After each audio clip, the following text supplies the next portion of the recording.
Let's bring you a look at business news now on the programme. Stephen Carroll is joining us once again here on set. Stephen, you're starting with Google, aren't you? They're facing more trouble, in fact, with the European Union this time. That's right. The EU is to next month announce the outcome of an investigation into the internet giant. Google is accused of abusing its dominant position via the mobile operating system Android. Now, the Financial Times is reporting that the European Commission will find against Google and is expected to fine the company. Now, of course, we don't know how much that fine is going to be yet, but the Commission could impose a penalty of up to €9 billion, or 10% of Google's annual revenue. This investigation focuses on whether the company acted illegally by pushing its search engine and app store on Android users. Now, it's seen as the most important of 3 EU competition inquiries into Google.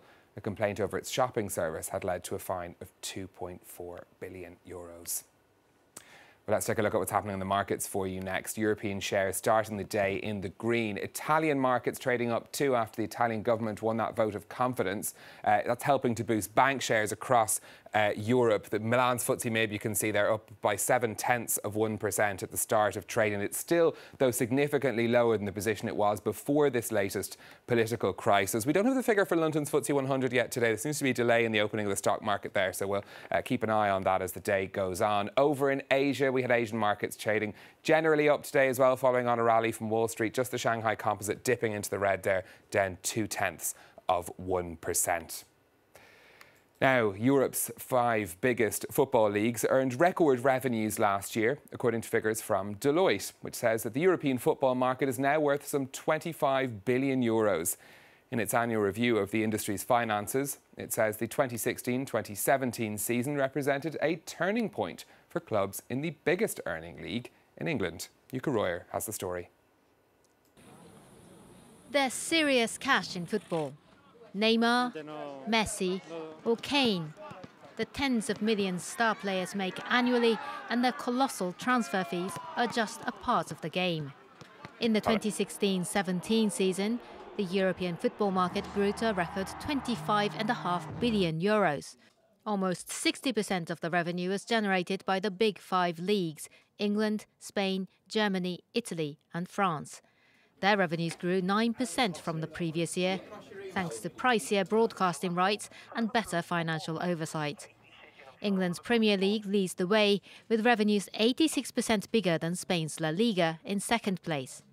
Every one of Premier League's 20 clubs set its own personal revenue record, and none reported an operating loss. Only a decade ago, more than half of them were making losses and spending a vast amount of their revenue increases on wages.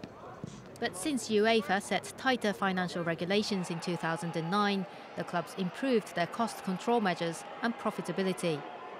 While record TV deals helped boost revenues in England and Spain, fans contribute more in Germany.